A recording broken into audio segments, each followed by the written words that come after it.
뉴턴이라는 사람이 없었으면 과연 인류가 무지개를 7개로 생각했을까? 이게 시작입니다. 이 양반이 또라이 중에 상또라이예요. 그러니까 빛의 본질을 알려고 자기 눈을 못으로 찌른 사람. 그렇죠.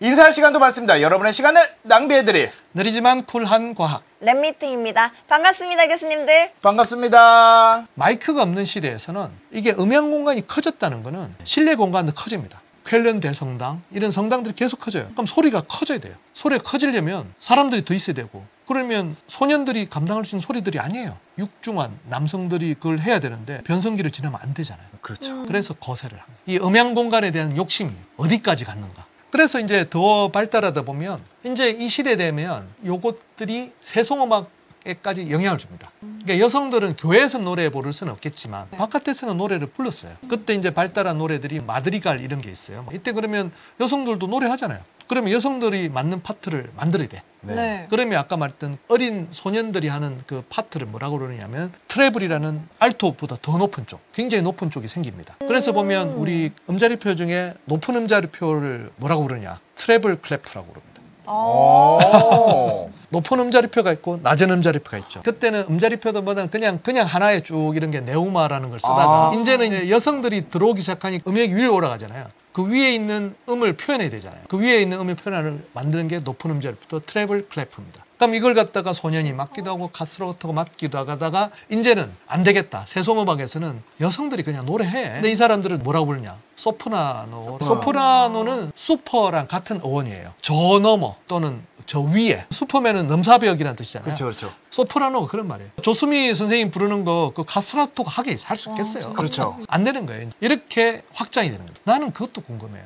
왜 서양 사람들은 음이 높다, 낮다라고 표현했을까요? 왜 공간으로 표현했을까요? 알토라는 말이 높다는 뜻이잖아요. 어쨌든 간에 공간으로 표현하기 시작했고, 그 공간이 음향 공간의 볼륨도 확장되지만 높이도 위쪽으로 계속 간 거예요. 이 음악의 발전이라는 게 상당히 공간의 역사랑 과학이랑 굉장히 엮여 있다는 걸 우리가 느낄 수가 있게 되는 거죠. 네. 이전에 없던 음향 공간의 확대가 다성음악을 이끌었다. 이 사람들의 과학적 노력들이 결국 서구가 동양이랑 좀 차이가 나는, 사실은 피타고라스 음계 제가 말씀할 때 약간 뺀 게 있는데, 피타고라스 음계가 1대2, 2대3, 3대4까지 하는 것은 동양 음악도 똑같습니다. 과천과학관에 가시면 동양의 음계를 내는 방법이 피타고라스 음계랑 똑같다는 걸 보여주는 관이 있어요. 관이 있어요. 3분 손익법이라고 세종대왕의 정간보나 이런 것들이 똑같은 음계로 돼 있습니다. 어쨌든 그게 서로 같이 가다가 이 시대부터는 아니죠. 서구는 다성음악의 위주의 시대가 되는 겁니다. 자, 그러면 이 내부의 음향 공간이 확장된 이 시기에서 전혀 다른 구조물이 탄생하는데, 두오모 하면 돔 하면 오른쪽에 있는 반구형 구조를 생각하기 마련이죠. 근데 고딕 때도 두오모가 있어요. 왼쪽에 있는 밀라노 두오모는 고딕 건축이거든요. 고딕에도 있고 르네상스 건축에도 있습니다. 둘 다 있는데 왜 우리는 반구형 구조를 두오모라고 했을까? 저 피렌체 두오모 때문에 그렇습니다. 자, 원래 두오모라는 건 이탈리아 말로 집이라는 뜻이니까 주교가 거주하는 성당, 그러니까 대성당을 두오모라고 할 수 있겠죠. 르네상스 운동의 핵심이 뭡니까? 르네상스 운동은 고대 그리스 로마를 우리가 재현하자는 겁니다. 다시 부활시키자는 거죠. 그러면 르네상스 때 제일 먼저 부활하고 싶었던 것 중에 하나가 그리스 로마의 건축이었을 거예요. 이분들의 입장에서는 왜 우리는 판테온을 만들 수 없나? 그 엄청난 내부 넓은 공간이었잖아요. 자, 그러면 우리도 도움 형식으로 이렇게 한번 만들어 보자. 그땐 도움이란 말을 안 하고 테온 같은 반구형 구조를 만들어 보거나, 또는 아기야 소피아라고 해서 소피아 대성당, 지금 이스탄불에 있죠. 그런 것들이 이미 고대 로마에는 더 한 걸 우리는 왜 못하냐. 자, 그래서 이게 엄청난 고심을 합니다. 저 뚜껑을 갖다가 피렌체에 있는 사람들이 다 안 하고 계속 기다렸어요. 이 기술이 완성될 때까지. 근데 걸출한 건축가가 나온 거죠. 브루넬레스키. 두오모라는 말은 원래 주교가 거주하는 성당인데, 밀라노 말고 피렌체에 있는 이 두오모에서 이 공간을 누군가 완성되기를 기다렸는데, 브루넬레스키가 어떻게 완성을 하냐. 벽돌을 저렇게 쌌습니다. 자, 벽돌이라는 게 우리가 아래 위에 하중을 받죠. 그럼 이렇게 접합이 될 거잖아요. 사실은 이렇게 되면 이쪽으로 좌우로 힘이 작용합니다. 이 접촉면에서. 그걸 우리가 시어 포스라고 불러요. 그걸 잘 이용하면 이게 이렇게 쌓을 수가 있습니다. 그 힘이 이렇게 버티는 거예요. 경사를 잘 이용하면 결국 딱 만나게 만듭니다. 성공한 거예요. 사실은 판테온은 저 벽돌 고조가 아니고 콘크리트 기술은 고대 로마에 썼는데 그 뒤에 다 잊어먹었죠. 그러니까 벽돌로 쌓아서 이걸 만들어야 되는 거예요. 그걸 브루넬레스키가 성공한 거예요. 드디어 실내 공간이 판테온처럼 즉 아까 수직으로 올린 거는 고딕이 했잖아요. 옆으로 넓히는 성공한 겁니다. 자, 이게 대표적이 됐잖아요. 저게 근데 피렌체 두오모잖아요. 저게 방구가 완성되잖아요. 네. 그 다음부터 두오모를 갖다가 이렇게 이해합니다. 로마 판테온과 피렌체 두오모가 다른 점이 있어요. 로마 판테온은 도움의 제일 꼭대기에 구멍이 뚫려진 상태로 열려 있습니다. 네. 근데 피렌체 도움은 저 위에 뭐가 있죠? 저거를 쿠폴라라고 합니다. 컵이란 데요. 제 위에가 환기구가 필요하거든요. 네. 도움 형태로 이렇게 되면 거기가 열기가 빠져나가야 돼요. 그래서 판테온은 열려 있습니다. 왜 수평으로 확장하려고 했을까? 내부에 뭔가를 넣으려고 했잖아요. 네. 네. 무엇 때문에 저런 걸 했는가? 빅토르 유고의 파리의 노트르담이 우리가 볼 때는 곱추와 에스메랄다의 썸 타는 이야기, 네. 뭐 이렇게 볼 수도 있겠지만 책의 첫 챕터에 나오는 제가 제일 좋아하는, 그래서 판타리의 첫 챕터가 빅토르 유고의 파리의 노트르담에서 따왔어요. 책이 건물을 죽일 죽이리라. 것이다. 이게 어떤 거냐면은 책이라는 게 신지식의 탄생이거든요. 새로운 지식이 탄생했다는 이야기는 1450년에 갑자기 인쇄술이 탄생하면서 사실은 그때까지 유클리드 기하학을 읽은 사람이 몇 명이 됐을까요? 양피지 필사본을 하면 책 한 권의 가격이 집 몇 채 가격이기 때문에 사람들이 읽기가 되게 힘들어요. 근데 이제 책이 인쇄가 되기 시작하면 우리가 이런 것들을 갖다 이제 200부나 찍을 수 있잖아요. 그래서 새로운 문명이라는 게 탄생한다는 게 책이 건물을 죽이리라. 그 배경이 되는 곳이 노트르담이잖아요. 이거 잘 안 읽어보신 분도 계신데 저게 노트르담에 나오는 이야기입니다. 어떤 소리가 나오는 이야기를 갖다가 소베르의 12,000회의 진동수 또는 비오의 8,000의 진동수다. 이런 표현이 나와요. 소베르라는 사람이 그러니까 루이 14세대 시대의 음향학자입니다. 그리고 비오는 그 음향학을 확장시킨 우리 비오 사바르의 법칙에 나오는 그 과학자예요. 노트르담 이야기는 그냥 꼽추와 에스메랄다 이야기 같지만 이런 과학 이야기가 들어가 있어요. 이 소베르라는 사람이 왜 중요하냐면 이 사람이 귀도 안 들리고 말도 못하는, 귀도 안 들리고 말도 못하는 사람이 어떻게 음향학을 창시하셨대? 수학과 과학의 심취한 관계로 와. 이 사람이 주파수로 소리가 된다는 생각을 하셨던 것 같아요. 그래서 어쿠스틱스라는 게 음향학인데 네. 그 말을 창안하신 분이 이분입니다. 고대 그리스 말로 듣는다는 말이 어쿠스티코라는 말인데 그 말을 가지고 음향학을 어쿠스틱스라는, 얼마나 듣고 싶었어요. 그러니까 불멸의 연인이라는 베토벤 영화를 보시면 베토벤이 마지막에 귀머리가 된 순간에 어떻게 음을 느끼는지 나옵니다. 피아노에다 귀를 대요. 음을 높은 느끼는. 음은 진동이 빠르고 낮은 음은 진동이 느려요. 와, 소베르가 하나의 음이 몇 번의 진동이 되는지를 이야기하는 거예요. 그거를 갖다가 처음으로 생각하신 분이 바로 소베르라는 분이시고 파리의 노트르담에서 빅토르 유고가 깨알같이 주석으로 달아가지고 소베르의 12,000의 진동수.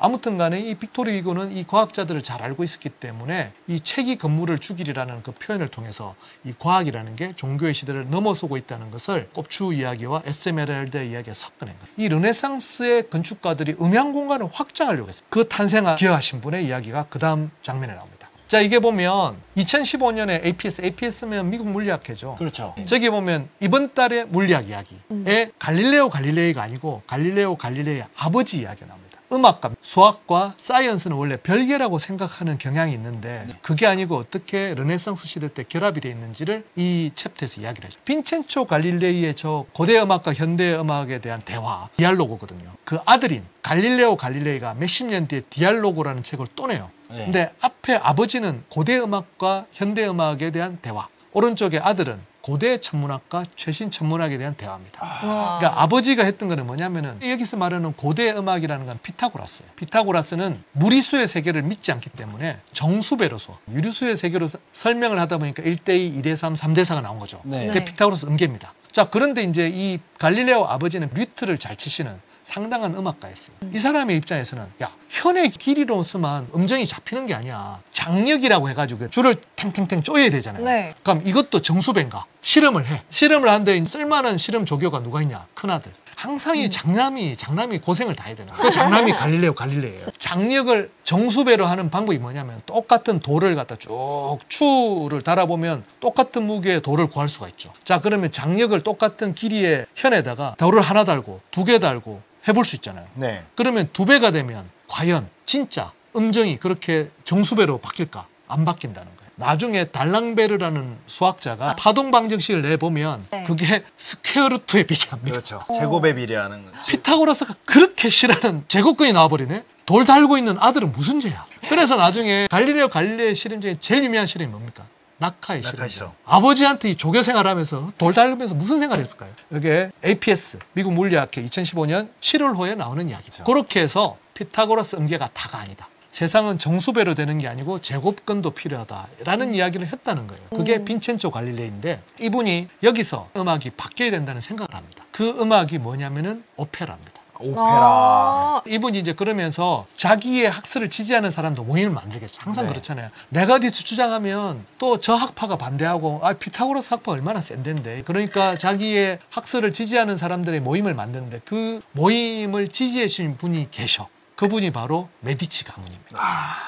메디치 가문의 후계자들이 이렇게 모여가지고 자기들끼리 음악을 해. 그러면 우리가 고대 그리스의 음악을 지금은 이제 사라져서 모르겠지만 건축들이 많이 재현을 했잖아요. 그러면 우리도 실내에서 그런 것들을 할 수 있는 방법이 있겠다. 옛날에 고대 그리스 사람들이 만약 연극만 했을까? 코러스가 있다는 말은 음악과 오케스트라, 춤추는 사람도 있고 춤과 노래와 극과 결합됐다는 거잖아요. 근데 이제 건축물은 뭐 어느 정도 재현을 했지만 그 음악을 재현해야 되겠다. 우리끼리 만들자입니다. 그게 오페라입니다. 연극과 음악과 노래와 춤이 결합된 메디치 가문이 이거 좋네 이거. 그렇게 해서 최초의 오페라가 메디치 가문 궁전에서 연주가 돼요. 그러니까 피렌체에 가시면 메디치 가문의 궁이 좀 있는데 그중에 피티 궁이라고 있습니다. 현존하는 최초의 오페라가 상연된 기록이 있는 궁입니다. 그 궁에서 왜 상연했을까? 그때 메디치 가문은 자기들은 귀족이라고 말은 했겠지만 사실은 상인 계급이라고 볼 수 있죠. 피렌체는 상인의 도시니까. 신분 상승을 위해서는 좀 저 위에 있는 사람하고 결혼을 좀 해줘야 돼요. 그때 앙리 4세가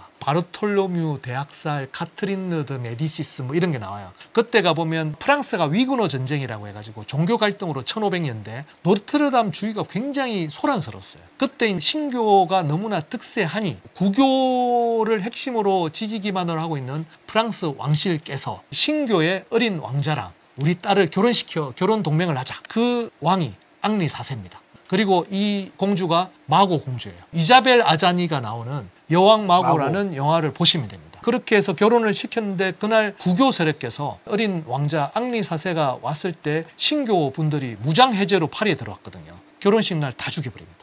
그게 바르톨로뮤 대학살이에요. 노트르담 주의가 피로 물들었다고 해요. 저렇게 했는데 이 앙리 4세가 도망을 합니다. 살아나서 신교를 갖다 귀합을 하여 왕창 박살을 냅니다. 결국은 파리 하나만 남기고 이 앙리 4세가 프랑스 전역을 점령해요. 그러니까 파리만 남았는데 파리가 주교가 살고 있는 노트르담 대성당이 있었던 거예요. 이게 결상전을 합니다. 그때 앙리 4세가 희한한 말을 합니다. 파리는 미사를 받을 만하다. 그러면서 갑자기 카톨릭으로 개종을 해요. 그러니까 파리 시민이 문을 열어줍니다. 다른 말로 하면 신교 그거 구분 안 해. 그러니까 소위 말하는 실용주의. 그게 파리는 미사를 받을 만하다. 그렇게 해서 파리 성문을 열어주면서 앙리 4세가 왕이 돼요. 프랑스에서 가장 존경받는 왕입니다. 그리고 즉위하자마자 첫 마디가 내가 집권하는 동안은 우리 프랑스 국민들은 일주일에 한 번은 닭고기를 먹게 해주겠다.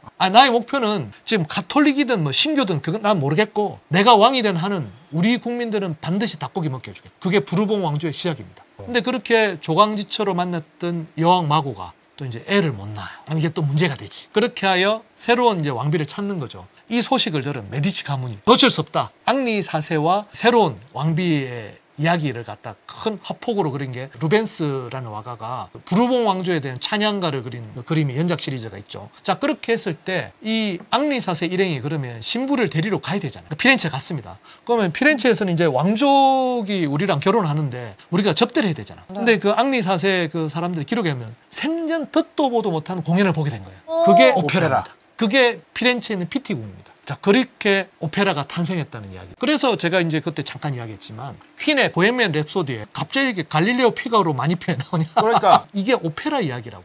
피가로가 오페라 인물이잖아요. 갈릴레오는 왜 오페라 탄생? 오페라를 만든 사람이 갈릴레오였어. 마니피코. 디알로고 책이 2개잖아요. 앞에 아버지의 디알로고, 아들의 디알로고. 둘 다 후원해 준 사람이 메디치 가문. 메디치 가문이 마니피코입니다. 퀸의 보헤미안 랩소디가 실린 음반의 이름이 A Night Opera, 오페라의 하룻밤이에요. 퀸의 멤버 구성이 뭐냐면은 3명의 이공계생과 1명의 또라이. 존 디코는 전자공학이고 라주 테일러는 치과대생이. 우리가 제일 좋아하는 브라이언 메이. 천문학자. 천체물리학. 천체물리학. 학장님까지 하셨어요. 그거 했죠. 그 사람이 뭐 해석 나타나면 이제 맞아, 영국 맞아, BBC 맞아. 다큐멘터리 나와서 천문학 이야기해요. 네, 맞아요. 이 3명이 이공계생이 놀고 있는데 제일 늦게 합류한 사람이 아프리카 잔지바르 출신의 이름이 바로 불사라야. 연예계 데뷔하려면 이런 이름 안 돼. 이름 나 뭘로 할까 할 때 이제 그 이야기가 거기에 나오잖아. Don't Stop Me Now 가사를 잘 보세요. Speed of Light. 뭐 팝송 가사에 왜 광속이 왜 나와? Defy the Laws of Gravity. 중력의 법칙을 거스른데 팝송 가사 뭐 이런 걸 다 해. 그래서 사람들은 나를 미스터 파른하이트라고 부르지. 파른하이트. 화씨 온도계 세계 최초로 온도계 만든 사람. 그 온도계가 머큐리 온도계입니다. 수은 온도계. 그래서 굉장히- 프레드 머큐리가 된 거죠. 이공계생들과 놀게 되면 이런 이야기를 합니다. 하여튼 갈릴레오가 돌덩이 달면서 아버지한테 무슨 생각을 했을지 우리 디알로그를 보시면서 이 정수배 시대가 깨집니다. 이때가 정말 중요해요. 피타고라스 음계에서 벗어나 확장된 선율들이 나오는데 네. 평균율의 시대로 넘어갑니다. 그게 이제 챕터가 빠졌어요. 유리수의 시대에서 무리수의 시대로라는 챕터가 있었어요. 이 갈릴레오 갈릴레이 시대 오페라가 탄생했다는 이야기죠. 자, 그러면 케플러. 코페르니쿠스의 이론이 안 받아들여졌던 이유는 등속 원운동을 하면 관측 결과를 안 받죠. 티코 브라이가 방광염으로 죽었을 때 자료를 받았던 케플러는 잘 유도해 보니까 이게 원이 아니고 타원이네? 라고 했던 책이 이 책입니다. 우주의 조화. 근데 악보가 있어. 저게 보면 음표로 그 조화를 설명합니다. 하모닉스입니다. 하모닉스. 얘네들이 궤도가 도는 게 어떻게 조화를 이루어야 되는지를 저 음악으로 표현하는 거죠. 그리고 이건 가나자와 그렇죠. 타레의 지분의 80%를 차지하고 있는 게 이 가나자와 공대입니다. 케플러라는 사람이 왜 또 여기도 음악에 집착하는 바람에 그러니까 우리가 알고 있는 타운계도 우리가 알고 있는 그 조화의 법칙 그게 다 음악 집착하다 보니까 나온 거예요. 근데 아무튼 간에 케플러나 그 당시에 동시대 인물들은 뭐 데카르트 이런 사람도 음악에 대해서 되게 심취했던 게 음악의 수학적 원리 그리고 이때가 음향학적으로 공간이 확대되고 있었고 루이 14세가 소위 말하는 브라봉 왕조의 최고 정점에 있을 때 음악에 심취하셨고 거기에 이제 말도 잘 못하시고 귀도 안 들리는 소베르가 진동이라는 음이 높고 낮에는 진동이 많고 적음을 표시했다. 이런 시대가 이제 동시대에 지금 벌어지는 거예요. 이때 우리가 다시 한번 음악과 과학이 연결되는 분을 한번 보시죠. 또 가나자와 공대 때. 근데 대단해요. 이 초판들을 가지고 있다는 가나자와 공대는 뭐 하는 곳일까? 그러니까 저는 단과대학, 왜 단과대학. 뉴턴이라는 사람이 없었으면 과연 인류가 무지개를 7개로 생각했을까? 이게 시작입니다. 이 양반이 또라이 중에 상또라이예요. 그러니까 빛의 본질을 알려고 자기 눈을 못으로 찌른 사람. 그렇죠. 그러니까 처음에 이 사람이 프린키피아 출판한 다음에 조폐국장 되잖아요. 조폐국장 되니까 위조화폐범들이 그때 많았는데 네. 좀 우습게 한 거예요. 자기 눈을 못으로 찌른 사람한테 덤빈 거예요. 이 사람이 금형을 새로 파가지고 테두리에 B급 넣고 하는 과정에 위조화폐물 쫓아다닙니다. 그래가지고 어떻게 하냐면 의심되는 사람 다 잡아요. 자기가 신문과 취조를 합니다. 3년 동안 28명 줄. 이런 사람은 건드리면 안 돼. 뉴턴은 명예혁명 때도 성명서 발표해요. 캠브리지 대학 사람들 다 모아가지고 연판장 돌렸어요. 우리가 비록 왕에게 충성서약을 했지만 왕이 부당한 명령을 했을 때는 안 지켜도 된다. 그게 국회의원 됐잖아. 근데 이 사람 여성이 옆에 있으면 숨을 못 쉬어요. 자기 엄마한테 혹독한 약간 학대? 뭐라고 해야 되나 어릴 때 버려진 어쨌든 잘 보시면 이분이 이 당시에 영국의 런던이라는 데를 중요하게 볼 필요가 있습니다. 런던에 인싸가 2명이 있었어요. 과학 쪽에는 뉴턴, 음악 쪽에는 핸델. 두 사람이 있었는데 한 사람은 주식 투자에 성공하고 한 사람은 쪽박차고 뭐 이런 건데 핸델이 역사상 주식을 가장 잘했던 사람일 거예요. 나중에 그 주식을 팔았잖아요. 뉴턴은 그때 샀어. 아이고. 그러면 폭락하면 우리가 끝이 아니고 핸델은 그 폭락한 채권을 또 삽니다. 워렌 버핏 저리 가랍니다. 아무튼 이 시대의 런던은 참 재미있는 시대인데 뉴턴이 이 책에서 무지개가 7개라고 주장합니다. 동양에서는 전통적으로 5색 무지개, 서구에서는 뭐죠? 6색으로 보통 경향이 있어요. 이태리 음계에서는 도레미파솔라시도라고 하죠. 근데 영미권에서는 CDEFG AB거든요. 저기에 보면 CDEFG 저게 서양 음계를 말합니다. 도레미파솔라시까지 7개가 구성 요소고 그러니까 구성 요소는 반드시 7이 된다는 믿었던 사람이에요. 그래서 무지개 색깔은 7개가 돼야 된다고 주장한 게 뉴턴의 광학입니다. 네. 자, 그러면 이제 이 뉴턴과 핸델 이야기를 했던 이유는 라이프니츠가 왜 버려졌는가를 설명하려면 이 핸델을 이야기 안 할 수가 없습니다. 영국에 가시면 웨스트엔드라고 해서 뮤지컬이 많이 상영되는 극장이 있고 거기에 가장 대표적인 극장이 히스 마제스티 티어러. 핸델 시대에는 저걸 갖다가 헤이마켓 극장이라고 불렀어요. 그 다음에 이제 이름을 바꾸면서 남자 왕이 탄생하면 히스 마제스티, 여왕이 탄생하면 허 마제스티로 이렇게 바뀌죠. 얼마 전까지 허 마제스티 티어러였다가 지금은 His 찰스 Majesty. 3세가 된 히스 마제스티 티어러였는데 이게 여기에 1710년에 20몇 살짜리 핸델이 네. 이 극장으로 오게 됩니다. 당시에 그때 핸델은 법대 출신이었는데 음향 공간이 커졌잖아요. 네. 극장이라는 게 탄생합니다.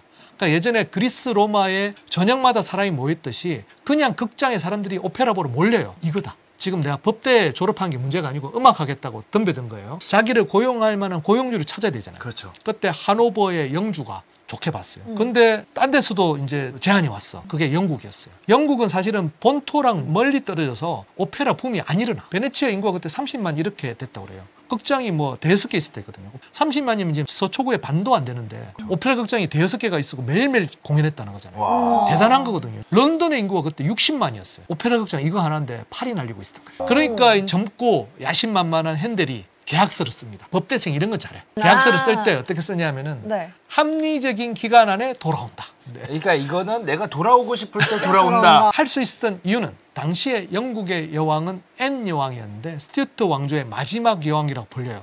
앤 여왕은 후사가 없었어요. 네. 그때 영국의 의회에서는 앤 여왕이 후사가 없으면 앤 여왕의 가장 가까운 친척한테 물려준다는 왕위 계승률을 만들어준 상태. 네. 그런데 단 가톨릭은 안 돼. 그러면 이 사람 빼고 저 사람 빼면 나머지 사람은 하노버 영주밖에 안 남습니다. 어차피 이 사람은 영국 왕이 될 거고 현재 왕이냐 미래의 왕이냐 저울질합니다. 런던에 딱 가서 첫 번째 헤이마켓 이 극장이 그때 있었는데 그 극장에서 엄청난 히트작을 바로 냅니다. 그 오페라가 리날도입니다. 라샤기오 비앙가라. 그게 핸델 25살 때. 그때 영국의 고위 관료들의 연봉이 한 60파운드였다고 그래요. 200파운드를 받습니다. 이때 우리가 족보를 한번 볼 필요가 있어요. 오른쪽에 내부 사진이 뭐냐면은 이 핸델이 오페라를 시작했고 핸델의 모든 애환이 있는 곳이에요. 나중에 핸델이 주식 투자를 한 이유도 그렇고 네. 채권 투자를 한 이유도 이 극장을 운영하기 위해서요. 결국은 나중에 핸델은 파산합니다. 귀족들 싸움 때문에. 그것을 팔고 자신의 오페라 작곡가의 커리어를 접고 네. 만든 게 오라토리오 메시아. 핸델의 오페라의 애환이 엮인 곳인데 지금 이 소유주가 누구냐? 앤드루 로이드 웨버입니다. 오페라의 유령을 여기서 초연했어. 참 재밌죠. 핸델의 오페라의 애환이 열린 곳에 오페라의 유령이 초연되어 지금도 오페라 유령을 상연하고 있다. 이런 이야기죠. 이때 핸델이 봤던 그 족보, 과연 유럽의 이 꼬인 족보가 어떻길래 핸델은 합리적인 걸로 돌아온다는 식으로 갔는가? 하이델베르크가 이제 선제후가 있었는데요. 선제후가 어떤 거냐면은 신성 로마 제국은 선제후, 선거권이 있는 사람들이 뽑는 선출직이었어요. 뽑는 권리가 있는 게 선제후라고 부르는데 네. 하이델베르크가 선제후가 있었죠. 이 선제후께서 약간의 판단착오를 하신 바람에 종교 전쟁이 일어났을 때 체코 프라하로 하이델베르크와 프라하는 굉장히 멉니다. 거기에 원군을 이끌고 가요. 1618년에 이 체코 프라하가 보헤미아의 도시니까 자유의 도시잖아요. 이분들은 자유주의, 신교, 종교의 자유를 잘 누리고 있었는데 신성 로마 제국 황제께서 그러지 말고 지금 종교 교육이 되게 너무 대립을 쓰니까 웬만하면 가톨릭으로 좀 합시다. 이제 종교의 자유는 이제 더 이상 없어요. 그러니까 이제 보헤미안 기질이 있는 체코 사람들이 열받아 가지고 그 신성 로마 제국 황제를 프라하 성에서 집어 던집니다. 창문 투척 사건이라고.